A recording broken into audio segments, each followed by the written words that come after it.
दोस्तों आज हम लोग की ब्रीथिंग का एपिसोड 4, 5 और 6 एक्सप्लेन करने जा रहे हैं। अभी तक इसमें क्या हुआ था, जैसे कि आपको पता है कि लिव अपनी माँ से मिलने के लिए लिविक की ओर जा रही है, लेकिन बीच में उसका प्लेन क्रैश हो जाता है और उसके साथ ही मौके पर ही मारे जाते हैं। जिसके बाद वो अब इस घने जंगल में अकेले पड़ चुकी है, लेकिन उसे एक उम्मीद दिखती है। पहाड़ की चोटी से उसे एक रोशनी दिखाई देती है जो हो सकता है कि कोई गांव से आ रही हो। अब पिछली रात बारिश के बाद आज वो सुबह सोकर उठती है तो सबसे पहले कुछ खाती पीती है। उसके बाद जो बेरीज थी वो उसे और तोड़ कर लाती है ताकि अभी सफर में कोई मुश्किलात ना हो। लेकिन जाने से पहले उसे ध्यान आता है कि उसे तो रास्ता पता ही नहीं है, ऐसे तो बस वो इधर उधर भटकती रहेगी।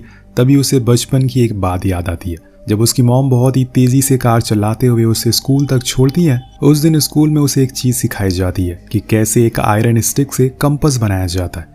वही चीज वो दोबारा से रिवाइज करती है और फिर अपने बैग में किसी पिन को ढूंढने लगती है, जो कि उसे मिल भी जाती है। लेकिन जब वो उसे पानी में डालती है तो वो काम नहीं कर रही थी। ऐसा इसलिए था क्योंकि वो बस एक मामूली सी पिन थी। उसे उसमें किसी तरह की मैग्नेटिक ऊर्जा को प्रोड्यूस करना होगा, तभी जाकर वो पिन पानी के अंदर मूव करेगी। और इसीलिए वो किसी मैग्नेट को ढूंढना शुरू कर देती है। उसी समय उसे जॉन की वॉच याद आती है, शायद उसके अंदर उसे किसी प्रकार का मैग्नेट मिल सके। अब वो सीधा जॉन की बॉडी के पास पहुंचती है और उस वॉच को लेकर आ जाती है। पर जाते हुए वो उसे सॉरी भी बोलती है कि वो ये उसकी आखिरी निशानी है, पर उसे खुद को उस टाउन तक पहुंचाने के लिए ये तो करना ही पड़ेगा। अब वो उस घड़ी को खोलती है और लकीली उसे उसमें एक मैग्नेट मिल जाता है, जिसके ऊपर वो पिन को घिसती है और ये चीज एक कंपास की तरह काम कर रही थी। इसलिए वो उसे एक जार के अंदर रख देती है और फिर आगे बढ़ना शुरू कर देती है। अब वो जिस रास्ते से आगे बढ़ रही थी, अपने पीछे पीछे रेड कलर का कपड़ा बांधती जा रही थी ताकि वो रास्ता उसे याद रहे। लेकिन ये रेड कलर उसे डैनी की याद दिलाता है और जब वो उसे देखती है तो उसकी ये बातों में खो जाया करती है। लेकिन अभी उसका सफर बहुत लंबा है। इसमें उसने कई सारी बैरीज भी खा ली है, इसलिए वो कुछ और बैरीज को तोड़ लेती है कि अब आगे जाकर वो ना मिले। और जाने से पहले उसे एक पेड़ की टहनी पर लिख दिया था कि लिव वॉज देयर। अगर कोई यहाँ पर उसे बचाने बाई चांस आ जाए तो उसे पता चल सके कि लिव यहाँ मौजूद थी। उसका सफर शुरू होता है और वो बीच बीच में वो कंपास को देखती रहती है ताकि सही रास्ता फॉलो कर सके।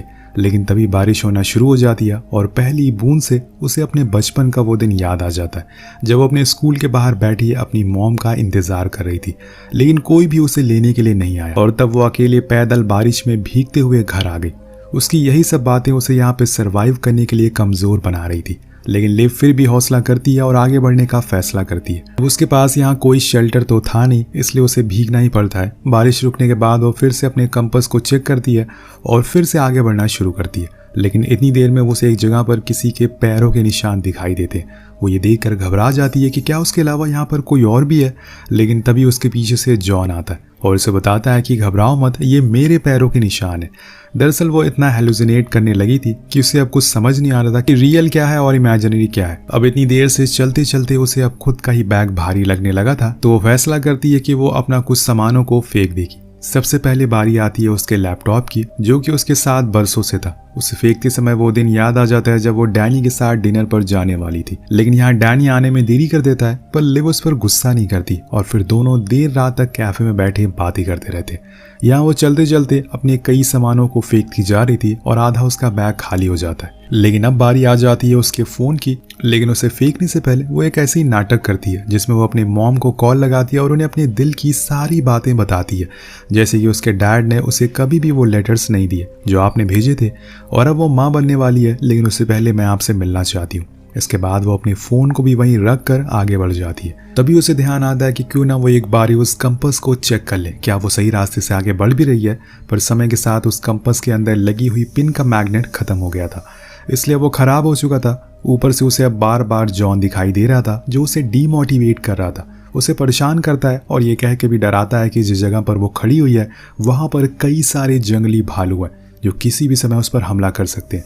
और इत्तेफाक से उसे उसी समय झाड़ियों से कुछ आवाजें आती है, जिसे सुनकर वो बहुत ही ज्यादा डर जाती और भागते हुए एक पेड़ पर चढ़ना शुरू कर देती है। लेकिन वो टूट जाती है, जिसकी वजह से वो लटक जाती है। पर उसी समय उसे झाड़ियों से कोई भालू नहीं बल्कि एक रकून बाहर आते हुए दिखता है, जिसे देखकर वो खुद के ऊपर हंसने लगती है कि वो एक रकून से डर गई। अब उसे यहाँ तो उस जगह पर वापस जाना होगा उस घड़ी को लेने के लिए, तभी वो स्पिन में फिर से मैग्नेटिक ऊर्जा को ला सकेगी, या फिर उसे अब अपने बनाए हुए रास्ते से ही आगे बढ़ना होगा। लेकिन इससे पहले कि अब वो कुछ करे तभी उसे एक प्लेन की आवाज सुनाई देती है। वो भागना शुरू कर देती है और अपने चश्मे को ऊपर कर देती है ताकि उसकी रिफ्लेक्शन से प्लेन तक पहुंच सके। लेकिन अब उसकी मुसीबतें और बढ़ने वाली थी। वो भागते भागते एक खाई में गिर जाती है और जब वो देखती है कि उसके ऊपर एक बड़ा सा पत्थर भी गिर गया है जिससे वो बेहोश हो जाती है। और इसी के साथ एपिसोड यहीं खत्म हो जाता है। अब शुरुआत होती है एपिसोड 5 की, जो कि वहीं से शुरुआत होता है जहाँ पे हमने पिछला वाला छोड़ा था। वो उस पत्थर के नीचे दबी पड़ी है, तभी उसे होश आता है और वो चेक करती है कि अब उसके सर पर भी चोट लगी हुई है और उसमें से खून भी आ रहा है, जो कि एक अच्छा संकेत नहीं है, क्योंकि अगर ज्यादा खून बहा तो वही मारी जाएगी। लेकिन लिव के पास में ही पड़े एक कपड़े को अपने सर पर बांध लेती है। पर यहाँ उसे इस बात का डर लगना शुरू हो गया था कि कहीं वो ऐसे ही खाई में फंसी हुई ना मर जाए। लेकिन इसी पल उसे एक हाथ महसूस होता है और ये उसकी मॉम का था, जिन्हें देखकर वो उनसे पूछती है कि आप यहाँ पर क्या कर रही हो। तो वो उसे बताती है कि तुम्हारे बिना मैं बहुत अकेले पड़ गई हूँ, आखिर कितना टाइम लगेगा तुम्हें यहाँ पर आने के लिए। इसी दौरान लिव को कुछ फ्लैशबैक आने लगते हैं जब वो अपने डैड के साथ ही थी, लेकिन उसी समय उसकी माँ उसे और डीमोटिवेट करना शुरू कर देती है। अब उसे बहुत तेज भूख भी लगना शुरू हो जाती है और वो खुद को अपने ऑफिस में इमेजिन करना शुरू कर देती है। वो अपनी पिछली यादों को और अभी सिचुएशन को एक दूसरे से मिक्स कर रही थी। यहाँ पर वो ऑफिस के एक टेबल के नीचे छुपी है। अब फौरन उसके पास डैनी आता और उसे बोलता है कि तुम यहाँ पर क्यों बैठी हो। लेकिन लिव बहुत ही ज्यादा घबराई हुई है, वो उसे कुछ समझ नहीं आ रहा है। तभी वो ऑफिस में कुछ खाने को ढूंढना शुरू कर देती है, लेकिन हर जगह उसे वही चॉकलेट का रैपर मिलता है जिसको शुरुआत में एक भालू ने खा लिया था। इसके बाद वो पीने का पानी ढूंढती है, लेकिन वो भी उसे कहीं नहीं मिलता।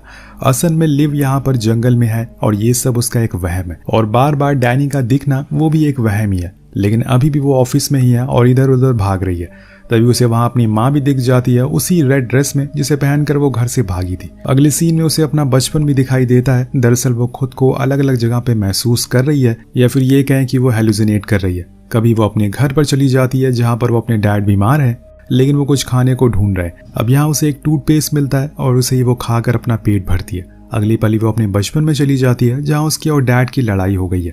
उसने खुद को रूम में लॉक कर लिया है। अब उसके डैड बहुत कोशिश करते हैं, लेकिन वो उस गेट को खोल नहीं पा रहे थे। और इन सब के बाद कहानी एक बार फिर से प्रेजेंट में आती है, जहाँ पर लिव अपनी मॉम की मदद मांगती है कि मुझे यहाँ से बाहर निकलने के लिए आपकी मदद चाहिए। लेकिन वो तो साफ मना कर देती है और कह देती है कि जी कर भी तुम आखिर क्या करोगे, इससे अच्छा यहीं फंसी रहो।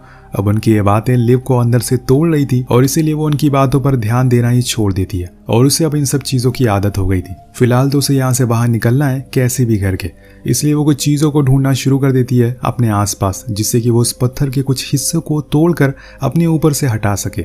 उसे कुछ चीजें मिल भी जाती है। वो जैसे जैसे उसे तोड़ रही थी उसके मन में अलग अलग ख्याल आ रहे थे।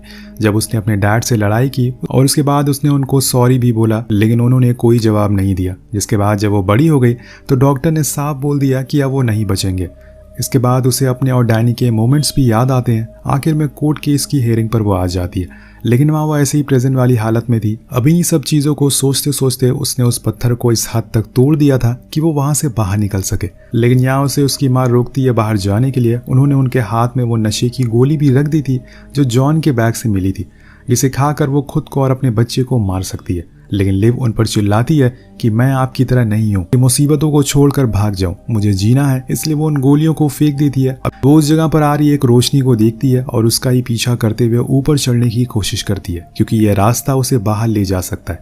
और वो उस छोटे से सरकीले से रास्ते से बाहर आने की कोशिश करती है, लेकिन ये इतना आसान नहीं था। ऊपर से उसके हाथ पैरों में चोट भी लग रखी थी। वो करके भी दिखाती है। कुछ ही देर बाद वो उस खाई से बाहर आती है, लेकिन यह गलत जगह थी, क्योंकि यहाँ से वो ना तो आगे जा सकती थी और ना ही पीछे। एकदम खड़ी चट्टान थी ये। उसके पास दो रास्ते थे, या तो वो यहाँ से कूद जाए या फिर वापस गुफा में चली जाए। अगर वो कूदी तो इसमें उसकी जान भी जा सकती है। अब यहाँ वो दूसरा वाला रास्ता चूज करती है वापस जाने के लिए। अब वो मुड़ने लगती है, लेकिन तभी कुछ अनहोनी हो जाती है और उसका पैर फिसल जाता है। और दोस्तों, यहाँ खत्म हो जाता है एपिसोड 5। मैं आपको बता दूं कि जो माँ उसे खाई में दिखाई दे रही थी वो एक्चुअल में उसका डर था जो उसे और चीज़ों को करने से रोक रहा था, लेकिन उसने उस डर को अपनी माँ के रूप में देखा। इसी के साथ एपिसोड 6 की शुरुआत होती है, जो कि इस वेब सीरीज़ का आखिरी एपिसोड है और सबसे बेहतरीन भी है, तो बस देखते रहिए। पर उसकी किस्मत अच्छी थी। इतनी ऊंचाई से गिरते समय उसके रास्ते में कई पेड़ और टहनियाँ आती हैं, जिसकी वजह से उसकी रफ्तार कम हो जाती है और वो जिंदा बच गई थी। लेकिन उसे कुछ चोटें तो जरूर आई थी और उसकी वजह से वो उठ नहीं पा रही थी। वो अपने चेहरे को छूती है तो उसे पता चलता है कि उसके फेस पर भी चोटें आई हैं। उसके अलावा उसके पेट में भी कुछ जख्म है, लेकिन जब वो अपना एक पैर चेक करती है तो उसे पता चलता है कि उसकी हड्डी तो टूट चुकी है। अब ये बात उसे बहुत परेशान करती है। उसे इतना गुस्सा आता है कि वो वहीं तेज तेज चिल्लाना शुरू कर देती है। लेकिन उसकी मुसीबतें अभी कम नहीं होती, क्योंकि जब वो अपने बैग को चेक करती है तो वो भी ऊपर ही छूट गया था। अब बिना बैग के उसे आगे बढ़ने में बहुत मुश्किलें आने वाली है, लेकिन पहले तो उसे अपने पैरों पर खड़ा होना पड़ेगा, जिसके लिए वो पास में एक लकड़ी का सहारा लेती है। पर ये इतना आसान नहीं था। वो बहुत ही दर्द के साथ उठ पाती है, पर कदम आगे बढ़ नहीं पा रहे थे। तब उसे अपने डैड की एक बात याद आती है। जब वो एक दिन बचपन में अपने स्कूल का होमवर्क नहीं कर पा रही थी, तो उसके डैड ने उसे पूछा था कि अगर हम एक एलिफेंट को खाएं तो कैसे खाएंगे। अब लिव को समझ नहीं आता कि वो ऐसी बातें क्यों कर रहे हैं। उसके डैड कहते हैं कि हमें उसे खाना होगा तो हमें उसे धीरे धीरे करके खाना होगा, और इसीलिए तुम अपने होमवर्क को भी धीरे धीरे करो ताकि वो समझ आए। इसीलिए यहाँ लिव अपने कदम धीरे धीरे आगे रखती है, पर यहाँ उसका कंपास तो बैग में ही था, और इसलिए उसे दिशा का अंदाजा लगाने के लिए कुछ नई चीजों को ढूंढना पड़ेगा। तब उसे अपने स्कूल में बताई गई एक चीज याद आती है, जहाँ से सूरज निकलता है वो वेस्ट है। वो अब इसी चीज को देखकर वेस्ट की ओर बढ़ना शुरू कर देती है। क्या पता उसे वहां कोई नदी मिल जाए या फिर कोई बस्ती जो उसकी मदद कर सके, लेकिन उसे इतनी तकलीफ में आगे बढ़ना बहुत मुश्किल हो रहा था। कुछ देर बाद अंधेरा हो जाता है और वो वहीं एक पेड़ के सहारे सो जाती है। लेकिन जब आधी रात में उसकी आंख खुलती है तो वो आसमान में एक अनोखी किस्म की कलाकृतियां देखती है जो उसे बहुत ही खूबसूरत लगती है, और इसलिए वो और ऊपर जाती है और उसे बहुत ही ध्यान से देखने लगती है और अपने अतीत की उन बातों को याद करने लगती है जो उसने इस सफ़र में बहुत मिस किया, जैसे कि उसके डैड के वो आखिरी पल। इन सब बातों को याद करते हुए सुबह हो जाती है और आज उसे फिर से अपना सफ़र शुरू करना है, लेकिन वो उठ नहीं पा रही थी। अगर उठ भी जाती थी तो चल नहीं पा रही थी। तभी वो डैनी को अपने साइड में देखती है जो उसे मोटिवेट कर रहा होता है। अब दोस्तों यहाँ एक वही इंसान था जिसने उसे हमेशा इस सफ़र में मोटिवेट किया। लिव उससे कहती है कि वो डर रही है कहीं वो मारी ना जाए, लेकिन डैनी उससे कहता है कि ऐसा क्यों सोच रही हो, तुम एक बहादुर लड़की हो, तुम्हें यहाँ से बाहर निकलना है, फिर मुझसे शादी भी तो करनी है। लेकिन वही लिव को बहुत गिल्ट फील हो रहा था क्योंकि उसने डैनी को अपने बच्चे के बारे में नहीं बताया था, पर आज वो उसे बता देती है तो वो कहता है कि हाँ अच्छा ये तो बहुत ही अच्छी बात है, हमें इसका नाम कुछ अच्छा सा रखेंगे, लेकिन पहले तुम यहाँ से किसी सेफ जगह पर पहुँच जाओ जहाँ से नदी बह रही हो, क्योंकि वहीं तुम्हें असली रास्ता दिखेगा। और तभी बारिश होना शुरू हो जाती है और डैनी गायब हो जाता है, क्योंकि वो तो बस एक छलावा था। तेज बारिश में वो वहीं लेट जाती है और अपने मुंह को खोलकर उसके पानी को पीना शुरू कर देती है। उसी होशो हवास में वो अपने अतीत में चली जाती है, जहां वो अपने डैड से पूछती है कि आपने हमेशा मुझसे ये बात क्यों छुपाई कि मॉम मुझसे बात करने के लिए लेटर भेजती हैं। अब उसके डैड कहते हैं कि उस औरत को हमेशा पता था कि हम लोग कहाँ पर रह रहे हैं, लेकिन वो कभी भी हमसे मिलने के लिए नहीं आई। वो बहुत ही मतलबी औरत है, इसलिए मैं चाहता हूँ कि उसकी छाया तुम पर कभी ना आए। तभी बारिश रुक जाती है और वो फिर से चलना शुरू कर देती है। बीच बीच में उसे अपने डैड के वो आखिरी पल याद आते हैं जब वो उसे कह रहे थे कि वो मरना नहीं चाहते, क्योंकि वो उसकी माँ की तरह उसे छोड़कर नहीं जाना चाहते, लेकिन वो मजबूर हैं क्योंकि मौत उनके हाथ में नहीं है। सारी बातें याद करके लिव रोना शुरू हो जाती है। उसके कुछ देर बाद वो अपने डैड को अपने सामने दम तोड़ते हुए देखती है, जिससे वो पूरी तरह से टूट जाती है। और इसी बीच उसे तेज आवाज सुनाई देती है, जिससे उसे पता चलता है कि शायद वहां पर कोई टाउन हो या फिर कोई रोड या किसी कार की आवाज हो सकती है। उसका पीछा करते हुए आगे बढ़ती है और उसे पता चलता है कि वो एक नदी है जो अपने उफान पर है। ये देखकर वो पूरी तरह से टूट जाती है, क्योंकि उसे पता था कि अब यहाँ से उसका सफर खत्म हो चुका है। आखिर कैसे वो इस नदी को पार करेगी, कोई संभावना ही नहीं है। और एक बार फिर उसे अपने डैड दिखाई देते हैं, तो उसके डैड उससे कहते हैं कि तुम्हें पता है तुम्हारी मॉम को नेचर बहुत पसंद था, हम लोग कई बार ऐसी जगह घूमने के लिए निकल जाया करते थे, उन्होंने मुझे पूरी जिंदगी में कभी भी निराश नहीं करा, सिवाय एक बारी के जब वो हमें छोड़कर चली गई। लेकिन तुम उनसे अलग हो, तुमने हमेशा से बचपन से ही अपने रास्ते खुद चुने हैं और वो ज्यादातर कठिन रहे, इसलिए आज भी तुम्हें एक कठिन रास्ता ही चुनना होगा। डरो मत, बस कूद जाओ, जो भी कुछ होगा ऊपर वाले पे छोड़ दो, वो बहुत बड़ा है, तुम्हारी सारी मुश्किलें आसान करेगा। लिव उन सारे पोस्ट और लेटर को अपने हाथ में पकड़ लेती है जो उसकी माँ ने भेजे थे। वो एक पेड़ के पल्ले को लेकर नदी में कूद जाती है और उसके सहारे बहने लगती है। जैसे जैसे वो नदी उसे आगे की ओर ले जा रही थी, उसे अपने सफर पर सारे लम्हे याद आना शुरू हो जाते कि कैसे उसका प्लेन क्रैश हुआ, कैसे उसने पहली बार आग जलाई, लेकिन आखिर में जाकर वो बेहोश हो जाती है। और तब वो अपने फ्यूचर के बारे में सोचती है कि कैसे उसने अपने बच्चे को जन्म दिया। और डैनी और वो बहुत ही ज़्यादा खुश है। इधर प्रेजेंट में कुछ लोग उसे उठाकर किनारे पर लाते हैं और उसे CPR देते हैं, लेकिन उससे भी कोई फायदा नहीं हो रहा था और उन्हें लगता है कि लिव मर चुकी है। लेकिन थोड़ी देर बाद उसे होश आ जाता है और इसी के साथ लिव की जान बच जाती है। वेल दोस्तों, जब से लिव फंसी थी उसने बहुत जगह पर हिम्मत दिखाई और तभी वो यहाँ तक पहुँच पाई, नहीं तो अभी तक वो जंगल में ही फंसी होती। इसलिए हिम्मत रखिए और आगे बढ़ते रहिए। वेल एक कहावत है ना, कौन कहता है कि आसमान में सुराख हो नहीं सकता, एक पत्थर तो तबीयत से उछालो यारो। वेल इसी के साथ ये सीरीज खत्म हो जाती है। आपको कैसी लगी ये सीरीज नीचे कमेंट करके जरूर बताएगा। मिलते हैं अगली वीडियो में। Peace out.